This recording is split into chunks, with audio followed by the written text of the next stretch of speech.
Yo, what's up, YouTube? Today, we finna be reacting to this video. I don't know how to read that, but yeah, it's male canon events. Let's go. Male canon events. First up, fumbling a 10 out of 10. You know, I'm not gonna lie, this is one of the worst ones in my opinion. Reason why I agree with him. Yeah, this is like one of the worst fucking things that happened, bro. Like, I had something like this happen to me. I feel like everybody has. That's what he's talking about. What am I talking about? we've all been through this. There's always been that one girl that you thought you had in the bag. I mean, she was fine, beautiful, Yep. gorgeous. I mean, in your mind, she goes band for band with SZA, Lotto, and Ruby Rose. Like, you feel me? And for some wild reason, you think you actually have a chance with that girl. And you try to get her, and you're doing good. And then randomly one day, she just goes. And for the rest of that week, you're just contemplating, scrolling through your text, looking at what you could possibly have done wrong. Thinking maybe she forgot about the text. Maybe you said a weird joke, or just something random. Just whatever your brain can imagine for her to actually ghost you. Because, of course, it's... Bro, this one thing happened to me when I was like texting this girl on Snapchat.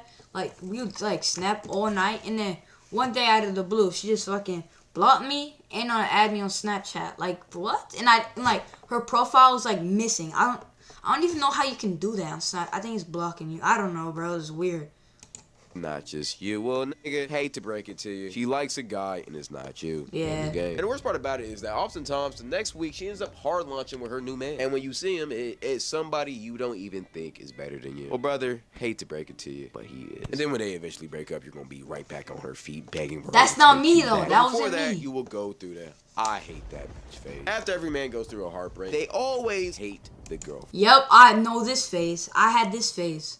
For a little bit. It's inevitable, bro. Every single bad thing that you've noticed and garnered about her in the past couple of years, it just kind of comes flowing back into your brain in one rushing, angry moment until it eventually boils over and you realize you don't really hate her. You're just sad that she's gone. But you still go through the phase. Yeah, for real. I've been through this phase. And then you get sad and you're a little bit depressed and you're wondering why it didn't work out. Maybe you'll never find love again. Maybe something else won't happen. I don't know. You just. Yeah, I don't know if it's about you guys, but me. Bro, like, I have mad shower thoughts about these things, bro. Like, I don't know, it's weird. Stress. But usually you end up doing all of this stressing late at night. Which leads you to the third male canon event. 3 a.m. motivational. Yes, bro! I for all of us, I know this is motivation. Whether it was a breakup or a heartbreak, or maybe you just realized you're a bum. You went through that phase where you thought at 3 a.m. in the morning, you was gonna change the world. Yup. You started doing push-ups, started watching David Goggins videos. And you're up all night. Stay hard! Bro, never mind. Thinking that you're finna... Who's gonna carry the boats and the logs? Alright, no. World. You're finna be the most swole, chiseled, drizzled, gizzled, diggled, fadiddled, top tier man that you can be. And then you wake up after you pass out on the floor from all of them push-ups. Look at your surroundings, realize your room is still dirty, and then eventually come to the realization that you'll never be that guy. But you know something else that can send you into this motivational arc? Canon event number 4, going bold. I promise Ooh, I went bold. You see this? This video has gone through this phase, and most of the time it's because of your dad. Brother, I am gonna tell you right now, for the first 5 years of my life, I had to be completely butt naked Michael Jordan bald. Because when my dad was 28, he stopped growing hair, and I feel bad for Cloud9, bro. Ever since that day, he decided that he didn't want me to grow hair either. And it was the most aggravating thing of my life. And I'm sure every single one of y'all went through that same thing. And the worst part about it is that after he allowed me to have hair, he only allowed my hair to get to a certain, which is known as the bald phase, which most of us have gone through, especially black children. And the worst part about this is that back then, when I was growing up, the mohawk was very popular. Oh yeah, the old Mello, Odell, and everybody and their mother wanted a mohawk, and I wanted that so bad, but no, I couldn't get it because my dad said, and I quote, "If you get a mohawk, you have to walk around naked everywhere because what the hell? The Mohawk tribe did." Yeah, I don't know why that nigga said that. That was some fucked up shit. But basically, he was just trying to get me to be bald like him. So, hey, yeah, I guess it kind of worked. For a little bit. Makes sense. Yeah, we got these. Yeah. The fuck? Something else that dads often made us do was help them around the house. And one thing that I know for sure that we all went through was our dads getting mad at us when we didn't hand them their yes, bro. I understand this. I have almost been shit. Bro, your dad's like, give me the fucking thing right now.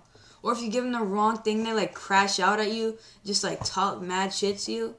shot, almost lost my life. Heck, I thought I had AIDS at one point. But I have never been more scared in my life than when I used to help my dad do work around the crib. Because for some reason, dads just have a big fascination with doing mechanical work around the house. And while they're actively doing this act of stupidity, most likely messing up the whole house, they decide to exert their frustrations on their kid that they told them to help. My brother in Christ, I know every single person watching this video can relate. If you didn't hand your dad that tool as soon as he asked you to, or if you moved a tiny little bit when he asked with you the flashlight, oh no. The amount of anger and rage that man will exert onto your body will be scarier than meeting a polar bear in the Arctic. Yep, I can agree with that.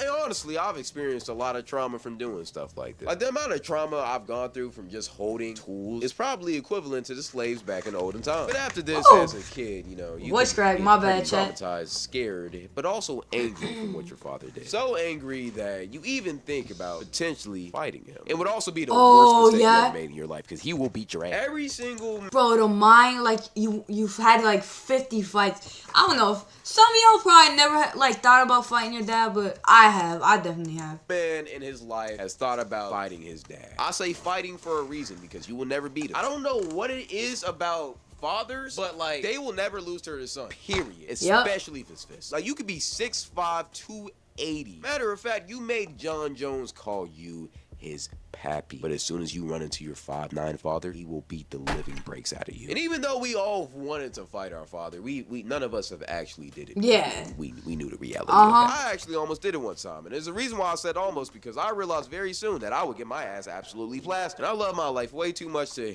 ever do that to myself. Once you realize that you can't possibly beat your father, you go from fight to flight. To flight, yep. Which leads me to thing number 6. Running away. I definitely run my dad. Brother, I cannot explain to you how many times I thought about running away as a kid. The crazy part about it is I live in a 2-parent household, suburban home, live in Nashville, Tennessee, a predominantly white city. I live in the suburbs of the suburbs. You will see white people walking their dogs and kids playing in the street. I live a good life. I had a good childhood. I even went to private school. But for some reason, whenever my mom pissed me off or my dad did something I didn't want to like, I always thought about getting a big ass stick, a little red piece of cloth, tying it together, and putting it all from the movies, in the sack, and walking right out. I feel like this is a canon event, not just for guys. I feel like it's everybody. We as men are the ones who are actually the closest to doing it. Because I'm not gonna lie, one time I literally started packing my bags because... Bro, one time, because my parents were fighting a lot, bro, I was so stupid. I literally, rode my bike into the woods, and then, I told all my friends, and then my friends literally snitched on me to my parents, and then showed my parents where I was gonna sleep at.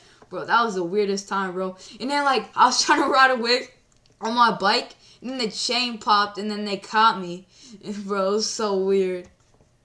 Because my mom pissed me off so much. And I was almost done doing it. I was so close to committing. And then I realized how badly my mom would beat my ass if I actually ran away, so I just stayed. That's what usually happens, because it's never worth the beating, because they will find you. But usually that type of stuff will happen when you get grounded. And something else you would do when you're grounded is thing number 7, reading a Diary of Wimpy Kid book. I don't know why we all did this, but we all read that book in our floor whenever our parents took away our phones or our PS4s or whatever. It was just canon event to the fullest. And if you wasn't a guy, if you was a girl, you would probably read the Dork Diary. I feel like guys also read the Big Nate books, stuff like that. The Big Nate books. That same type of category. Yeah, those were OG, and I would bro. always get those books at the Scholastic Book Fair. The book fair. Whenever that boy Jeff Kinney cooked up a book, I ain't gonna lie, niggas was on their seats, on For their real. toilet, locked into them joints. I'm not gonna lie. But something that's also tough, though, is number 8. Realizing you'll never go pro in the sport you love. You know, as a man, I feel like this is actually the most heartbreaking thing you can go through. Because, fumbling a 10 out of 10 is bad, but there will always be more fish in the sea. With your sport, though, you only really get one chance at this. And once you finally had that moment of realization that you'll never go pro in your sport, whether it's basketball, football, it's truly one of the most heartbreaking things you can ever go through. I remember I was a big basketball player back in middle school, and when I got to high school, I thought it was going to be the same thing. And then one random day, Darius Garland pulled up to my local gym, and I realized very quickly that